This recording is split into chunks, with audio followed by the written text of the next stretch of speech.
Alam nyo ba na ang Africa ay puno ng pinakamalaking desert, isa sa pinakamahahabang ilog sa mundo, at napakaraming wild animals na madalas lang nating nakikita sa documentaries? So ngayon, tingnan natin kung ano ang meron sa Africa. Hello everyone! Today I'll be sharing some interesting, fun facts about the geography of Africa. Let's get started! Number 1. Africa is the second largest continent. Ang Africa ang pangalawang pinakamalaking kontinente sa mundo, kasunod ng Asia. May lawak itong halos 30 milyon square kilometers. Number 2. Home of the Sahara Desert. Ang Sahara Desert ang pinakamalaking hot desert sa buong mundo. Mas malaki pa ito kaysa sa United States. Number 3. The Nile River. Ang Nile River ay isa sa pinakamahahabang ilog sa mundo.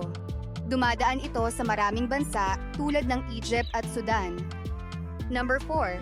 Rich in wildlife. Ang Africa ay tahanan ng maraming wild animals tulad ng lions, elephants, giraffes, at zebras. Marami ring national parks dito. Number 5. Mount Kilimanjaro. Sa Tanzania matatagpuan ang Mount Kilimanjaro, ang pinakamataas na bundok sa Africa. Number 6. Diverse landscapes.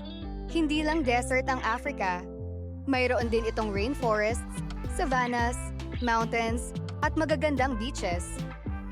At iyan ang ilan sa mga fun facts tungkol sa geography ng Africa. Maraming salamat sa panunood. For more fun facts, don't forget to follow me for more videos.